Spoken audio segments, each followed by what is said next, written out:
মানুষের সমাহার।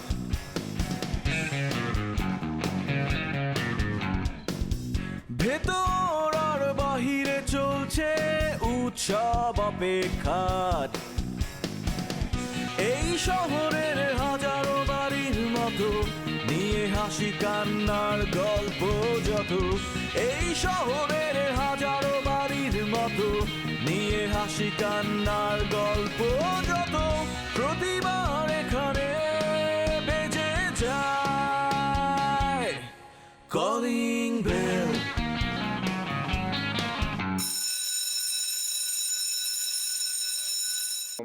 ট্রাভেল দিয়েছি আর কি, কিন্তু তুমি তো যেটা করছো আমার সন্তানকে লেলিয়ে দিচ্ছ আমার পেছনে বিভিন্ন লেলাবো কিসের জন্য? ও নিজে থেকেই বাদরামো করবে, তোর সন্তান না। আমি খালি ওকে এইটুকু সাপোর্ট দেবো যে বাদরামো জনিত কারণে তুই যদি ওকে শাসন করতে যাস তাহলে আমি অবশ্যই তোকে সেই জায়গাতেই বাধা প্রদান করব, যেন সে নির্বিঘ্নে ওর বাদরামোগুলো করে যেতে পারে এবং তোকে বোঝাতে পারে যে দেখো তুমি ঠিক এই কাজটি আমার দাদু ভাইয়ের সাথে করেছিলে। মানে তার মানে হচ্ছে নাতি দাদার কাঁধের উপর বন্দুক রেখে বাবার দিকে গুলি ছুড়বে, এই তো? একদম ঠিক। আমি তো চিন্তাই করতে পারিনি আমার বৌমা এত ভালো হবে। আরে কিসের সিরিয়ালের বউ, সিরিয়ালের বউর চেয়ে অনেক ভালো। যে আমার যখন জয় হলো না, এত সেবা করছে, এত সেবা করছে, আমার ছেলে মেয়ে তো এত সেবা করতে পারেনি কোনোদিন। আচ্ছা পরে কথা বলতেছে। হ্যাঁ কি ব্যাপার বলো দেখিনি? তুমি এখানে গায়ে হাওয়া লাগায় বেড়াচ্ছ, তোমাকে কাজ করবো নাই? কি কাজ করবো, সবই তো শিউলি করতেছে। কি বলতেছো? সব শিউলি একা করতেছে? শিউলি একা না, ওই খেয়াও সাথে আছে। বলো কি? কেয়া ঘরের কাজ কাম করতেছে? তোমার মেয়ে তো অনেক ভালো হয়ে গেছে। হ্যাঁ সবই শিউলির জন্য। তাই দেখেছো, আমি তোমায় বলেছিলাম না মেয়েটা অনেক বড় ঘরের মেয়ে, খুব ভালো মেয়ে। তুমি বলেছিলে তো আরে বলেছিলাম তো, আমি একটু পরে বুঝছি আমি। তুমি বলেছিলে? হ্যাঁ তাহলে তো তোমার এখন ননসেন্স আর বলা যাবে না। তাই হ্যাঁ, খুব ভালো। তোমাকে এখন সোডিয়াম লাইট বলতে হবে। Sodium light? হ্যাঁ, ভালো। ও আমি কি সোডিয়াম লাইটের মতো ফর্সা? হ্যাঁ, এই সোডিয়াম লাইট যখন নাকি সন্ধ্যা 6টার সময় জ্বালানো হয়, সুইচ দেওয়া হয়, এটা আস্তে আস্তে করে আলো জ্বলে। 7টা 7:30টায় যে পুরোপুরি আলো ছড়ায়, ঠিক তেমনি তোমাকে একবার সুইচ দিয়ে দিলে তুমি 1 মাস পরে যেয়ে বুঝো। বুঝতে পারিছো? তাহলে তোমাকে সোডিয়াম লাইট বলতে হবে না। না এটা সোডিয়াম টোডিয়াম বলা চলবে না, ওই ননসেন্স বলতে না, ওইটাই ভালো। তাই আচ্ছা লিপি, তুমি কখনো তোমাদের গ্রামের বাড়িতে যাওনি? না। কেন, মানে তো যেতে ইচ্ছে করেনি কখনো? ইনফ্যাক্ট এ বাসার কেউ কখনো গ্রামের বাড়ি যায় না, আমি বড় হওয়ার পর থেকে কখনো দেখি নাই। আসলে আমি যতটুকু জানি পদ্মার ভাঙনে আমাদের ভিটে বাড়ি যা ছিল সব ভেঙে চলে গেছে, এরপরে আর কেউ থাকে না ওখানে, আমাদের আর কিছু নেই, এর জন্য কেউ যায় না। আর আমাদের যা আছে সব তো এখানে, যাওয়ার দরকার হয় না কখনো। তো এখানে তোমাদের কি কি আছে, সয় সম্পত্তি জানো কিছু? আমি তো আসলে এসব জানি না। এই বাড়িটা, তারপরে বাবার দোকান, বাবার আড়ত, চাচুর দোকান, আড়ত, ভাইয়ার দোকান, আমি আপাতত এগুলোই জানি। তোমাকে কি কি দিয়েছে, তোমার নামে কি কি লেখা আছে সেটা জানো? আমার নামে কি লিখে দিবে? মানে তোমার নামে কিছু লিখে দেয়নি যে তুমি এ বাড়ির এত আদরের একটা মেয়ে, সবাই তোমাকে এত ভালোবাসে, বিশেষ করে ভাইয়া? তো ভাইয়া তোমাকে কিছু লিখে দেয়নি যা যা আছে সেগুলোর মধ্যে? আমাকে কিছু লিখে দিবে কি দিবে না সে ব্যাপারে আমার আসলে কোনো কিউরিসিটি নাই। ভালো কথা। যদি কখনো তোমাকে কিছু লিখে দেয় তাহলে কি তুমি সেটা অন্য কাউকে দিয়ে দিতে পারবে? আমাকে কি লিখে দিবে না দিবে সে ব্যাপারে আমার কোনো কিউরিসিটিও নাই, আর আমার সয় সম্পত্তির উপর কোনো চাহিদাও নাই। যেভাবে আছি ভালো আছি। হ্যাঁ তা থাকবে কেন, বসে আছো আরাম করে, খাচ্ছো বাপের হোটেলে, তোমার কিছু দরকার আছে নাকি আর? চাচি আমাকে যদি সামনে কখনো লিখেও দেয়, আপনার যদি দরকার হয় আমাকে বলবেন, আমি হাসি মুখে আমারটা আপনাকে লিখে দিব। ঠিক আছে?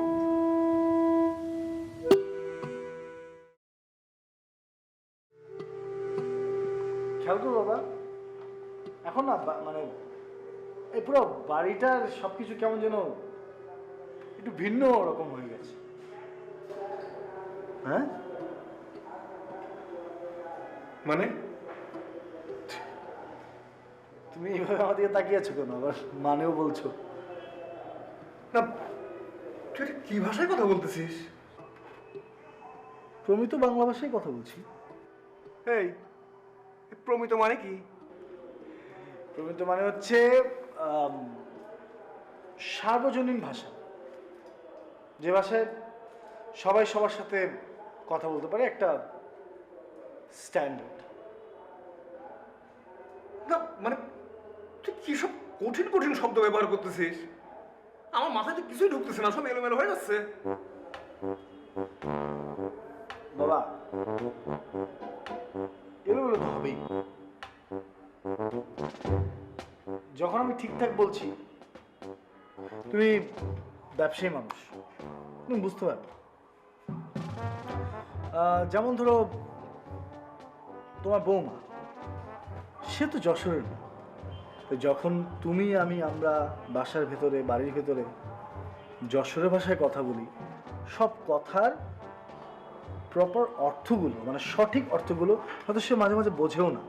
কারণ আমাদের আঞ্চলিক তো কিছু শব্দ আছে, যেটা শব্দের অর্থগুলো শুধুমাত্র তুমি আর আমি বুঝি। তাই কিন্তু আমরা অনেক সময়, অনেক ক্ষেত্রেই আমাদের অনেক ভেতরের কথাগুলো, যেগুলো মুখ দিয়ে হয়তো বলছি, কিন্তু সেটার ঠিকঠাক অর্থ কিন্তু তার কাছে পৌঁছচ্ছে না। কিছু কিছু গ্যাপ থেকেই যাচ্ছে, তাই না? তার মানে কি আমার কথা কেউ বোঝে না? আমি বাংলা বলতেছি না? না, অবশ্যই বোঝে। কিন্তু যেটা হচ্ছে যে তোমার ভাষা, তোমার ভালো লাগা, তোমার নিজের পছন্দ, নিজের গৌরব, কিন্তু সবাইকে তো একটা স্ট্যান্ডার্ডের ভাষায় কথা বলতে হবে, যেই স্ট্যান্ডার্ডটাতে সবাই একসাথে একইভাবে নিজের মনের কথাটা প্রকাশ করতে পারবে। সেই ভাষাটা হচ্ছে প্রমিত বাংলা ভাষা। না, কি সব তুই কঠিন কঠিন কথা বলতেছিস? না রে বাবলু, এগুলো আমার মাথায় কিছু ঢোকে না। আমার কথা হইল, যে ভাষায় আমার বাপদাদা 14 পুরুষ কথা বলে আসছে, যে ভাষায় আমি কথা বলে আসছি, যে ভাষায় আমি তোর জন্ম দিয়েছি, তুইও সেই ভাষায় কথা বলবি। কোত্থেকে বৌমা এসে কি সব বলে চলে? না, তোর মাথাটাই বিগড়ে দিছে। আব্বা, বৌমা আমার মাথা বিগড়ায় নেই, বরঞ্চ তোমার বৌমার কারণে আমার অনেক কিছু সঠিক হয়েছে, ঠিক হয়েছে। যেমন আজকে তুমি যদি কোনো একটা অফিসিয়াল কাজে যাও, তুমি তো ব্যবসায়ী মানুষ, বুদ্ধিমান মানুষ, তুমি বুঝতে পারবে। তুমি যদি ব্যবসায়ী কোনো কাজে যাও, ধরো ব্যাংকে গেলে, কিংবা কোনো অফিসে গেলে, কিংবা কোথাও গেলে, তখন কি তুমি যশোর ভাষায় কথা বলো? না মানে সেখানে তো আমি একটু গুছিয়ে গেছে বলি, সুন্দর করে বলি। সেটাই বলছি। তাহলে কেন সেটা আমাদের বাড়ির ভেতরে হবে না? তুমি ব্যাপারটা নিয়ে একটু ভাবো আব্বা, যে কিভাবে সবার সাথে কথা বলা যায়। দেখবে তোমার মধ্যেও একটা একটা অন্যরকম অনুভূতি কাজ করবে। তাই সত্যি করছিস? তুমি এটা নিয়ে ভাবো, ভাবো, একটু একটু নিজে নিজে বলো, দেখবে যে চমৎকার লাগছে। এই যে খবর দেখছিলে, হ্যাঁ, খবরে কোন ভাষায় কথা বলছিল?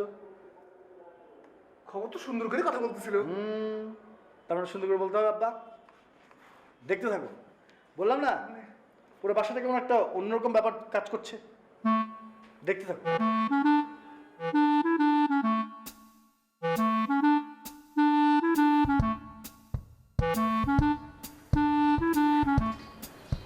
আমার জান কেমন আছেন আপনি? অসম্ভব মিথ্যা কথা কইছেন, আপনি চোখে মুখে মিশে দিতেন। আপনি একদম ভালো নাই। কি হয়েছে বলেন তো আমার? চাচু কিছুই হয় না, আমার মন ভালো। আমার মাথা সে এখন তো আমার জান কি হয়েছে? চাচু, মাথা কেন ছোঁয়া লাগবে? আমি বললাম তো আমার মন ভালো। শোনেন, মা যদি সন্তানের লাগে মিথ্যা কথা কয়, তাহলে কেমনটা লাগে এখন তো? আমি তো দেখতেছি আপনি চোখে মুখে মিথ্যা কথা কইতেছেন। আপনি যদি আমার সত্যি কথাটা না করেন, আমি ছাদে যাবো, ছাদে গিয়ে লাভ দেবো, আত্মহত্যা করবো, আর আপনি যদি না করেন আমার মরা মুখ দেখবেন। চাচি তো আমাকে আগাগোড়াই পছন্দ করে না। এমনিতে আমার এত সব কিছু না, আমি এত ঝামেলা, আমার কিছু ভালো লাগে না। তার উপরে ওই দিন বাবা আমাকে যে সম্পত্তিটা লিখে দিছে ওইটা নিয়ে অনেক কথা শুনেছি। আচ্ছা, আপনার সম্পত্তি লিখে তার এটা অভিযোগ কি? আপনার সম্পত্তি আপনি খাট্টা খাইবেন না কি করবেন এটা হ্যাঁ না কি করবো? আপনার বাবা আপনার লিখে দিছে না, তার সমস্যাটা কি? আমি তো আসলে এই বাসার কেউ না। এই এটা কে কইছে? এই মহিলা কইছে আপনার ফ্যামিলির কেউ না? এই মহিলা আরেকবার কয়, তার খবর আছে? না না, উনি বলেনি, বাট উনি তো মনে করে যে আমি এই ফ্যামিলির কেউ না। আমি কেন সম্পত্তি পাবো?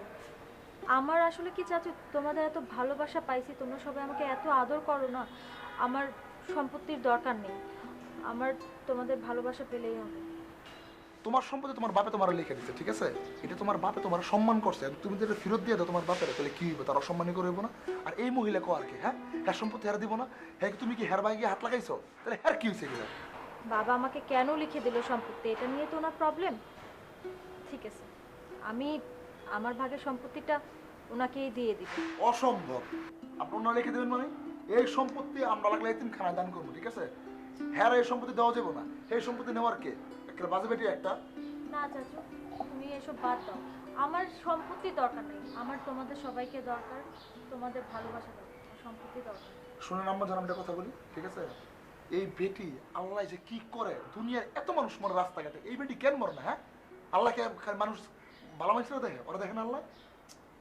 তুমি এত রাগ করো না তো। রাগ করবো না তো কি করবো? হ্যাঁ ফাঁসিল একটা মহিলা বা তার পর একটা ঝামেলা, ওই উমুকে ঝামেলা, তার এত প্রবলেম কেন আমি তো বুঝি না কিছু। চাচি যদি শোনে যে আমি তোমার সাথে এসব শেয়ার করছি, আরো আরো ঝামেলা করবে। আমার দরকার নেই, কিচ্ছু দরকার নেই। তুমি চুপ থাকো, রুমে চলো। চলো, চা খাবা? আর চা খাবো না, একটু বেশি না দাও, চলো। মেজাজ খারাপ লাগে বেড়ে। আচ্ছা, আমার একটা প্রশ্নের উত্তর দাও। তোমার কোন দেশ পছন্দ? মনে করো থাইল্যান্ড মানে ব্যাংকক, নাকি ইন্ডিয়া, নাকি শ্রীলঙ্কা, নাকি জাপান? কোথায় তোমার পছন্দ? কি পছন্দ তোমার? কেন? বাংলাদেশে এত সুন্দর সুন্দর জায়গা থাকতে বিদেশে যেতে হবে কেন? সিলেট আছে, কুয়াকাটা আছে, সুন্দরবন আছে, কক্সবাজার আছে। কেন, তুমি কি এসব জায়গায় কখনো ঘুরতে যাওনি? না, আমার আর ঘোরা, পড়ালেখা করতে করতে আর এই পরিবার মেনটেন করতে করতে মনে করো যে ঢাকা বাইরে কখনো পা রাখিনি। আর যশোর তো চিনি। কেন, তুমি কি খুব ঘোরাঘুরি করতে নাকি? হ্যাঁ, ঘোরাঘুরি কিছুটা হয়েছে। আগে যে স্কুলটাতে কাজ করতাম সেখানে স্টুডেন্টদের সাথে বেশ কিছু জায়গায় শিক্ষা সফরে যাওয়ার সৌভাগ্য আমার হয়েছে। কিন্তু জানো, এই কক্সবাজারটাতে আমার কখনোই যাওয়া হয়নি। তুমি কক্সবাজার যাও নাই? আমার কি বললে তুমি? এটা কক্সবাজার যাও নাই তুমি? তুমি কক্সবাজার যাও নাই? আমার কি বললে তুমি? এটা কক্সবাজার যাও নাই তুমি? এটা কোনো কথা বললা? আরে ও মাই গড, ভাবতেই পারি না আমি। এই সাইডে আমাদের এই কন্টিনেন্টের মধ্যে সবচেয়ে বড় লংগেস্ট বিচ হচ্ছে আমাদের কক্সবাজার বিচ, আর তুমি কক্সবাজার গেলে না? এমন ভাবে কথা বলছো যেন তুমি গিয়েছো, তুমি নিজেও তো যাওনি। না, তা ঠিক, সেজন্যই তো যাওয়ার কথা ভাবছি। এই আর কি, মনে করো যে ওই হানিমুন করার ব্যাপারটা, মানে হানিমুনটা কক্সবাজারই করি, কি বলো? হানিমুন করতে কক্সবাজার? ঠিক আছে, অবশ্যই যাব। আগে তোমার মা পারমিশন দিই। মানে তার এত স্বাদ আহ্লাদের কোলের ছেলেটা, লাল টুকটুকে ফর্সা ছেলেটা, সেই ছেলেকে কি উনি কক্সবাজারে রোদের মধ্যে বিচে হাঁটতে যাবার পারমিশন দেবেন? প্লিজ, আমাকে তো লজ্জা ভালাই দি, আমাকে তো লজ্জায় ফেলে দিলে তুমি। এভাবে বলো না। আর পারমিশন দিবে না কেন? অবশ্যই পারমিশন দিবে, এটা কোনো ব্যাপারে। কক্সবাজার যাচ্ছি, কক্সবাজার। হ্যাঁ